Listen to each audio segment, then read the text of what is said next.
చేయకుండా, floor disturb చేయకుండా ఉండరా ప్లీజ్. దట్స్ నా only request. It's a very unfortunate incident అండి.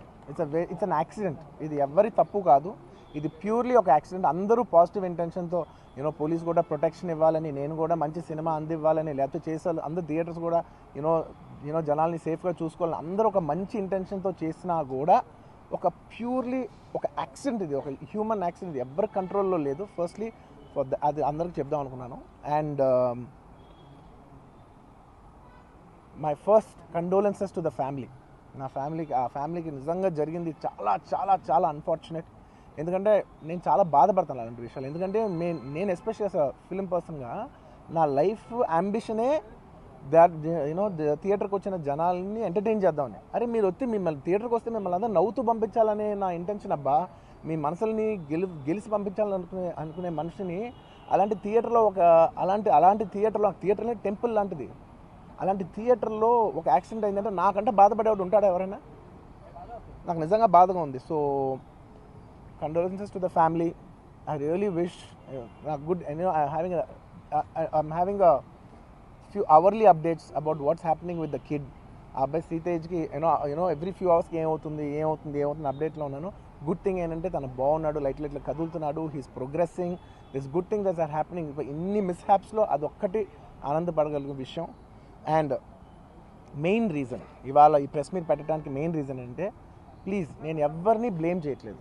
Please understand, there is a lot of misinformation, there is a lot of false allegation, wrong అంటే miscommunication వల్ల కూడా చాలాసార్లు జరుగుద్ది. So I just want to tell, I don't want to blame any department or any particular political leader or the government. In fact, government though we are very very happy because మాకు theatre special prices ఇచ్చారని we are actually very happy with them. So ఇది ఏ ఇండివిజువల్కి సంబంధించిన విషయం కాదు.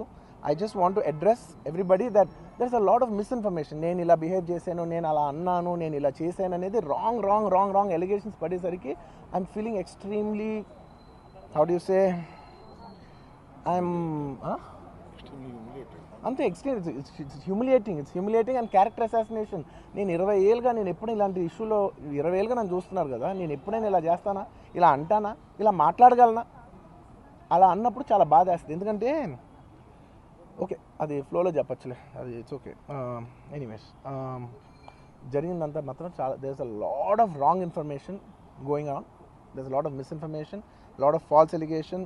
Especially నా character assassination చేసేసరికి, sir నేను cinema చేసి సినిమా చాలా పెద్ద సక్సెస్ అయ్యి ఉండి ఆ సక్సెస్ అంతా పక్కన పడేసి మొత్తం గత 15 రోజులుగా నేను ఇక్కడే కూర్చుని అన్ని ఫంక్షన్స్, అన్ని ప్రోగ్రామ్స్, అన్ని సెలబ్రేషన్స్ అన్ని మ్యాక్సిమం క్యాన్సిల్ చేసేసుకుని, పబ్లిక్ ఫంక్షన్స్ అన్ని పెడదాం ఉన్నాయి, అన్ని క్యాన్సిల్ చేసుకుని ఒక్కడనే ఇక్కడ కూర్చుని, అరే ఇలాంటి టైం ఎలా ఉండేది, నేను ఎలా ఉండాల్సిన టైం ఇలా అయిపోయింది అంటే, నేను ఒక్కనే కూర్చుని 15 రోజులు ఇంట్లో ఎక్కడికి వెళ్ళబోతున్నా, నా ఆఫీస్కి వెళ్ళబోతున్నా, నేను సొంతగా సినిమా తీసా.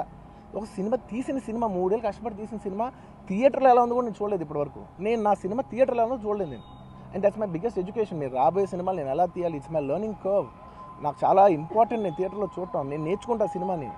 నేను మీకు నెక్స్ట్ ఇవ్వాలంటే సినిమా నేనేం చెప్తున్నానంటే, ఇలాంటి టైంలో కూడా నేను ఒక్కనే ఇంట్లో 15 రోజులు కూర్చుని అరే ఇట్స్ ఓకే అయ్యేదైంది, ఇట్స్ ఓకే, మన తప్పేం లేదు అంటే డైరెక్ట్ ఇన్వాల్వ్మెంట్ లేదు. ఇట్స్ నా ప్రెమిసెస్లో అయింది కాబట్టి I am extremely apologetic for what has happened. అలాంటిది ఇలా 15 రోజులు కూర్చున్న తర్వాత మీరు ఇలా అన్నారంట, మీరు అలా అన్నారంట, కాళ్ళు చేతులు ఇరిగిపోతే పర్లేదు అన్నారంట అంటే డెఫినెట్లీ చాలా బాధ వేస్తుంది. అందులో ఏంటి ఒక నేషనల్ మీడియా ముందు ఇలా మాట్లాడతాం అనేది నా క్యారెక్టర్ అసాసినేట్ చేసినట్టు కదా దేశం ముందు. అరే నేను కష్టపడిందే ఈ 3 ఏళ్ళు తెలుగు వాళ్ళకి. నా ఆడియో ఫంక్షన్ చూడండి నేనేమన్నాను, నా సినిమా చూడండి అది అన్నాను, నేనేమన్నాను, అరే మన తెలుగు వాళ్ళు పరువు తీసి ఎక్కడో నిలబెడదామని ఒక అటెంప్ట్తో చేశాను. అలాంటిది నేను అంత ప్యూర్ ఇంటెన్షన్తో చేస్తే నేను ఇలా చేశాను అలా చేశాను, నా మీద ఫాల్స్ ఎలిగేషన్, నాకు ఎంత బాధ వేస్తుంది. This is personally I mean to nobody. I respect everybody. నేను అసలు ఇది ఏం పర్సనల్ అటాక్ కాదు, ఏమీ కాదు. నేను జస్ట్ నా గురించి సేపుకి సార్ నా వర్క్ అసలు ఏ పోలీసు కానీ ఎవ్వరూ నాకు వర్క్ అసలు నన్ను కలవలేదు, నాతో ఏం చెప్పలేదు. నాకు చెప్పిందల్లా అది పైగా మా మేనేజ్మెంట్ సైడ్ నుంచి వాళ్ళు మా వాళ్ళు వచ్చి చెప్పింది ఏంటంటే, సార్ బయట ఓవర్ క్రౌడ్ అవుతుంది, మీరు దయచేసి వెళ్ళిపోండి అని చెప్పారు. వాళ్ళ పోలీసు వాళ్ళందరూ బయట చాలామందికి ప్రాబ్లం అవుతుంది సార్, ఓవర్ క్రౌడ్ అవుతుంది, మీరు వెళ్ళిపోండి అంటే నేను వెళ్ళిపోయా. సినిమా స్టార్ట్ అయిన కొంచెంసేపు నేను వెళ్ళిపోయా. నేను మా వైఫ్ అందరూ మేము బయటకు వచ్చాము అంతే. నాకు అసలు ఆ తర్వాత నెక్స్ట్ డే నాకు తెలిసింది ఒక లేడీ ఇలా ఉందంట, కళ్ళు తిరిగి పడిపోయిందంట. ఆ తర్వాత ఆవిడ పాపం చనిపోయిందంట. ఇలా ఒక కిడ్ ఉన్నాడు అంటే నేను షాక్లో గురయ్యా. అంటే నాకు తెలీదు అసలు, నెక్స్ట్ డే వరకు నాకు అసలు తెలీదు. I had no idea. ఎందుకంటే నేను నా పిల్లోనే పక్కన పెట్టుకున్నా, నా నా నా వైఫ్, నా నా కొడుకు, నా కూతురు థియేటర్లోనే ఉన్నారు. నాకు తెలీదు. నిజంగా అలా జరుగుండుంటే, నాకు తెలిసి ఉంటే నేను వాళ్ళు తీసుకుని వెళ్ళిపోతాను కదా, మినిమం కదా. ఎవరైనా వాళ్ళ పిల్లలు వాళ్ళు తీసుకుని వెళ్ళిపోతారు కదా. నాకు తెలియని కూడా తెలియదు. సరే పిల్లలు వాళ్ళు చూసుకుంటారు, మనం వెళ్ళిపోతే క్రౌడ్ క్లియర్ అయిపోతే, ప్రాబ్లమ్ సాల్వ్ అయిపోతే, నేను వదిలేసి వెళ్ళిపోయా. అలాంటిది నాకు తెలిసి కూడా నేను సినిమా చూస్తూ ఉన్నాను, ఇలాంటి ఫాల్స్ అలిగేషన్స్ వస్తే చాలా బాధ వేస్తుంది. పిల్లలు ఉన్నారు సార్, పిల్లలు వదిలేసి వెళ్ళిపోతాను నేను. నాకు నా పిల్లలు అంటే ఎంత ఇష్టం తెలుసు. ఎవరైనా ఉంటారు కదా, తీసుకుని వెళ్ళిపోతారు కదా. అలాంటి నాకు క్లూ కూడా లేదు. నేను ఇంటికి వెళ్ళిపోయిన తర్వాత నేను వెళ్ళిపోయిన నెక్స్ట్ డే నాకు మార్నింగ్ తెలిసి ఇలా చనిపోయారంటే షాక్ అయ్యాను నేను. షాక్ అయ్యి ఇమీడియట్గా నేను బాస్కు ఫోన్ చేశాను, మా బన్నీ వాసుకు ఫోన్ చేసి, వాసు ఇమీడియట్గా హాస్పిటల్కి వెళ్ళి వాళ్ళ కలు, నేను వస్తానంటే సార్ నేను మొత్తం అక్కడ వెళ్ళి సెట్ చేసి వస్తాను, వాళ్ళందరూ ఎమోషనల్గా ఎలా ఉన్నారు ఏంటో మనం ఫస్ట్ చెక్ చేసుకున్న తర్వాత మీరు దిగాలి, ఒక నిమిషం ఆగండి సార్. వెళ్ళిపోయిన తర్వాత వాసు నేను వస్తానంటే, సార్ మీరు రావద్దు ప్లీజ్, దయచేసి మీరు హాస్పిటల్ రావద్దు, ఇక్కడికి గందరగోళం అయిపోతుంది. నిన్న నైట్ మీరు థియేటర్కి వెళ్ళారు, ఇష్యూ అయింది, చాలా ప్రాబ్లం అయింది. ఇప్పుడు మీరు హాస్పిటల్కి వచ్చి మళ్ళీ ప్రాబ్లం అయితే మాత్రం సార్ చాలా ప్రాబ్లం అవుతుంది సార్. నేనే వాళ్ళని కొంచెం వాళ్ళ రిచువల్స్ అవన్నీ అయిపోయిన తర్వాత మీ దగ్గర తీసుకొస్తానని చెప్పాడు. ఓకే అని వెయిట్ చేసేసరికి ఇమీడియట్గా ఏం చెప్పారు, సార్ ఏమనుకోవద్దు, వాళ్ళు మీ మీద కేసు ఫైల్ చేశారు, ఇప్పుడు మీరు వాళ్ళు కలవడానికి లేదంటే నేను మా లీగల్ టీం అదేం పర్లేదు వాసు నేను వచ్చేస్తాను. నేను కొంచెం మూర్ఖంగా మాట్లాడుతుంటే, సార్ మా లీగల్ టీం చాలా స్ట్రిక్ట్గా చెప్పింది, sir they file the case on you, మీరు ఇప్పుడు వెళ్తే legally it is not right thing to do, please don't go అని చెప్తే అప్పుడు ఆగాల్సి వచ్చింది. సార్ నాకు ఒక్కటే విషయం చెప్తా సార్, ఎవరో వైజాగ్లో చనిపోతేనో, లేకపోతే చనిపోతున్నారంటేనో, లేదంటే విజయవాడలో చనిపోతున్నారంటే ఒక పెద్ద ఆవిడంటేనో, లేదంటే చిరంజీవి గారి ఫ్యాన్స్ మన నూర్బాయ్ లాంటి వాళ్ళు, లేదంటే కళ్యాణ్ గారి ఫ్యాన్స్ మన ఎవరో అంటేనే వాళ్ళందరికీ నేను వెళ్ళి పర్సనల్గా, సార్ ఇక్కడ నుంచి విజయవాడ వెళ్ళాను సార్ ఎవరినో కలవటానికి, ఒక లేడీని, ఒక వైజాగ్ వెళ్ళాను ఇక్కడ నుంచి ఎక్కడో ఉప్పలు ఉంటే ఎక్కడో దాటి ఉంటే ఎక్కడికో వెళ్ళాను. అలాంటిది నా ఓన్ ఫ్యాన్స్, నాకు నా ఫ్యాన్స్ అంటే ఎంత ఇష్టం మీ అందరికీ తెలుసు. అలాంటి నా ఓన్ ఫ్యాన్స్ నా ఓన్ థియేటర్లో నేను ఉన్న ప్రెమిసెస్లో అలా జరిగిందంటే నేను వెళ్ళి కలవనాలని, వాళ్ళు కలవాలి నాకు ఉండదా? అది మినిమం కదా. అసలు ఎవడైనా వెళ్ళి కలుస్తుంది, ఎందుకు కలవను నేను కలవపడడానికి ఓన్లీ రీజన్ ఏంటంటే I'm legally I'm tired, I can't go. అంత మాత్రం నేను స్పందించలేదు అని అంటానికి కూడా లేదు. సో నాకు ఏం చేయాలో తెలియక నెక్స్ట్ డే సరే వాసు మనం వెళ్ళపోతే బాగోదు, ఏం చేయాలో తెలియక అప్పటికప్పుడు ఒక వీడియో పెట్టాను. ఎందుకంటే నేను కూడా షాక్లో ఉన్నా, జెన్యున్లీ నేను కూడా షాక్లో ఉన్నా. అరే ఇలా అయింది ఏంటి, ఎటు కాకుండా హాఫ్గా ఉన్నాను నేను జెన్యున్ చెప్తే హాఫ్ ఉన్నాను నేను. ఇప్పుడు కూడా కొంచెం హాఫ్గానే ఉన్నాను నేను. నాకు తెలుస్తుంది నేను కరెక్ట్గా సెంటర్డ్గా లేను, కొంచెం ఆఫ్లోనే నాకు తెలుస్తుంది. ఎనీవేస్ నెక్స్ట్ డే ఒక వీడియో పెట్టా, సరే to at least show that I'm there. It's not even about the money, అంటే it is just money is just gestures to show that I'm willing to do something అని చెప్పడం కోసం. ఆ తర్వాత మేము ఏం చేయొచ్చు ఆ తర్వాత మేము అన్ని సెలబ్రేషన్స్ క్యాన్సిల్ చేసాం. వద్దు అసలు వాళ్ళకి అలా ఉంటే మనం ఎలా సెలబ్రేట్ చేస్తాం, మొత్తం అన్ని క్యాన్సిల్. పెద్ద ఫంక్షన్స్ అక్కడ కర్ణాటకలో అక్కడ ఇక్కడ పెద్దగా చేద్దాం అనుకున్నాం. వద్దులే ఇంకా దీని తర్వాత అన్నీ షట్ చేసానని చెప్పేసి ఇంకా నా ప్రయత్నంలో నేను ఏం చేశానంటే, డాడీ మీరు వెళ్ళి కలవంటే ఆయన కూడా కలవకూడదు అన్నారు. ఓకే ఒక స్పెషల్ పర్మిషన్ పెట్టి నువ్వు వెళ్ళు, పోనీ మా ఫాదర్ ఇన్ లా పంపించండి, లేదంటే సుకుమార్ గారు పంపించండి, లేకపోతే వాళ్ళ వైఫ్ని పంపించండి, లేకపోతే ప్రొడ్యూసర్స్ పంపించండి, బన్నీవాసం పంపించండి. ఇలా ఎప్పటికప్పుడు అప్డేట్ తెచ్చుకుంటున్నాను to know what is happening with the kid. అంతే తప్ప నేను అసలు ఏం కేర్ చేయట్లేదు. ఇలా కొన్ని ఫాల్స్ ఎలిగేషన్స్, క్యారెక్టర్ అసాసినేషన్ మాటలు వచ్చినప్పుడు మాత్రం చాలా బాధ వేస్తుంది. నేను ఎన్నైనా తీసుకోగలను, నన్ను నమ్మండి, మీ అందరూ తెలుసు ఐఎమ్ స్ట్రాంగ్ పర్సన్, నేను చాలా ఫేస్ చేస్తాను, నేను తీసుకోగలను, నేను తట్టుకోగలను. కానీ ఇలాంటి అన్నప్పుడు మాత్రం ఇంత లో పాయింట్లో ఇలా జరుగుతుంది, ఇది నిజం కాదు, దయచేసి అర్థం చేసుకొని చెప్పడానికి. అండ్ ఒక సిరీస్ ఆఫ్ ఈవెంట్స్లో చెప్తాను జరిగిన విషయం. జరిగిన విషయం చాలా అన్ఫార్చునేట్. నేను గత 3 ఏళ్ళుగా ఈ సినిమా థియేటర్లో చూస్తేనే నాకు తెలుస్తుంది. అంటే నేను ఇన్ని కోట్లు పెట్టి అమ్మాం కదా సినిమా, నాకు రెస్పాన్సిబిలిటీ ఉంటుంది. సినిమా ఎలా ఉంది అది థియేటర్లో చూస్తే నా 3 years ఎఫర్ట్, అది జస్ట్ ఒక షో కాదు, నాకు ఎమోషనల్గా అది 3 years ఎఫర్ట్. అసలు ఏమవుతుంది నా future it's like make or break moment for me. So అలాంటి ఇంపార్టెంట్ పాయింట్లో నేను అదే ఆలోచించాను తప్ప నేనేమి ఇర్రెస్పాన్సిబుల్గా గత 20-30 ఏళ్ళుగా నేను అదే థియేటర్కి వెళ్తున్నాను. ఓల్డ్ సినిమాలకి వెళ్ళాను నేను అదే థియేటర్కి, నా సినిమాలు కాకుండా బయట సినిమాలకి వెళ్ళా.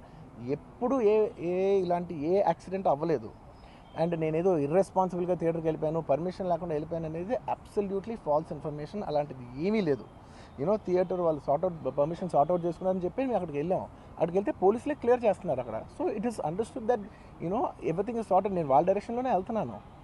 అండ్ ఏంటి వాళ్ళు ఒకవేళ నిజంగా పర్మిషన్ లేకపోయి ఉంటే చాలాసార్లు వాళ్ళు వచ్చి చెప్తారు, సార్ మీ పర్మిషన్ లేదంటే మేము రెండట్టు వెళ్ళిపోతాం. వాళ్ళే క్లియర్ చేసి ముందుకు రమ్మంటూ ఉంటే పర్మిషన్ ఉందనుకునే కదా మేము ముందుకు వెళ్తూ ఉంటాం in that flow of things. So నేను ఆ మైండ్ స్పేస్లోనే ఉన్నాను. అండ్ మెయిన్ నేను చెప్పాల్సింది ఏంటంటే, అసలు ఇక్కడ this a false allegation that there is a road show, ఏంటిది ప్రొసెషన్. అసలు ప్రొసెషన్ కాదు, రోడ్ షో కాదు, ఏమీ కాదు. జస్ట్ థియేటర్ ఇక్కడ ఉన్నాను, అక్కడ theatre just couple of metres away, couple of yards away from the theatre. అది అసలు రోడ్ షో కాదు, ఏమీ కాదు. కార్ అలా వెళ్తూ ఆగిపోయింది. ఒక పాయింట్ తర్వాత ఎంత జనం కూడిపోతారంటే అండి, మీరు కనపడితే కానీ జనం వెళ్ళరు.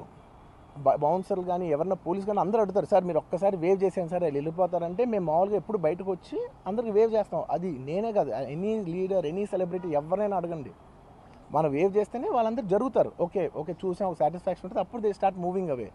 ఆ దీని మీద చేశాను. And is also respect. ఇంత వేల మంది చూస్తానికి వచ్చినప్పుడు నేను నా కార్ లోపల, టెంటెడ్ కార్ లోపల దాక్కుని కూర్చుని ఉన్నా. బట్ అంతమంది అంతమంది వచ్చినప్పుడు వాళ్ళకి ఏం కావాలి? హీరోది ఒక గ్లిమ్స్ కావాలి అంతే. అది కూడా ఇవ్వకపోతే నేను ఎంత యారగెంట్ కింద ఉంటుంది. ఇంతమంది ప్రేమ చూపిస్తే నాకు కాలుగా కూర్చున్నారులే అనుకుంటాను నేను. అరే నేను బయటకు వచ్చి ఒక్కసారి వాళ్ళందరికీ థ్యాంక్ యూ ప్లీజ్ పదండి ఇలా అంటుంటా. మీరు చూడండి నా జస్టిస్ అని చూడండి. ఇలాంటే ఇలా పదండి అంటే నేను చెప్తేనే వాళ్ళు వెళ్తారు. అది పోలీసులు కానీ బౌన్సర్ కానీ అందరూ మేనేజ్మెంట్ అందరూ అడుగుతారు, సార్ మీరు చెప్తేనే వింటారు, ఒక్కసారి మీరు చెప్పండి అంటే మేము వచ్చి బయటకు వచ్చి ఇలా వేవ్ చేసి ఇలా అంటే వాళ్ళందరూ జరుగుతుంటారు. That is how we went into the theatre. అండ్ థియేటర్కి వెళ్ళిన తర్వాత what I wanted to say is that there's a misinterpretation అనుకోండి, మిస్ఇన్ఫర్మేషన్ అనుకోండి, ఫాల్స్ ఇన్ఫర్మేషన్ అనుకోండి, ఏమనుకోండి. It is no road show, it is no procession. Just థియేటర్కి వెళ్తుంటే జనాలు ఎక్కువ బయటకు వస్తే జస్ట్ అలా వేవ్ చేసి మళ్ళీ లోపలికి వెళ్ళిపోయి మళ్ళీ థియేటర్ లోపలికి వెళ్ళిపోయాం. అండ్ థియేటర్ లోపల మీ సినిమా చూసిన కొంచెం సేపటికి, సార్ నా వరకు అసలు ఏ పోలీసు కానీ ఎవ్వరూ నాకు వరకు అసలు నన్ను కలవలేదు, నాతో ఏం చెప్పలేదు. నాకు చెప్పిందల్లా అది పైగా మా మేనేజ్మెంట్ సైడ్ నుంచి వాళ్ళు మా వాళ్ళు వచ్చి చెప్పింది ఏంటంటే, సార్ బయట ఓవర్ క్రౌడ్ అవుతుంది, మీరు దయచేసి వెళ్ళిపోండి అని చెప్పారు. వాళ్ళ పోలీసు వాళ్ళందరూ బయట చాలామందికి ప్రాబ్లం అవుతుంది, సార్ ఓవర్ క్రౌడ్ అవుతుంది మీరు వెళ్ళిపోండి అంటే నేను వెళ్ళిపోయా. సినిమా స్టార్ట్ అయిన కొంచెంసేపు నేను వెళ్ళిపోయా. నేను మా వైఫ్ అందరూ మేము బయటకు వచ్చాము అంతే. నాకు అసలు ఆ తర్వాత నెక్స్ట్ డే నాకు తెలిసింది, ఒక లేడీ ఇలా ఉందంట, కళ్ళు తిరిగి పడిపోయిందంట, ఆ తర్వాత ఆవిడ పాపం చనిపోయిందంట, ఇలా ఒక కిడ్ ఉన్నాడు అంటే నేను షాక్లో గురయ్యా. అంటే నాకు తెలీదు అసలు, నెక్స్ట్ డే వరకు నాకు అసలు తెలీదు. I had no idea. ఎందుకంటే నేను నా పిల్లోనే పక్కన పెట్టుకున్నా, నా వైఫ్, నా కొడుకు, నా కూతురు థియేటర్లోనే ఉన్నారు. నాకు తెలీదు.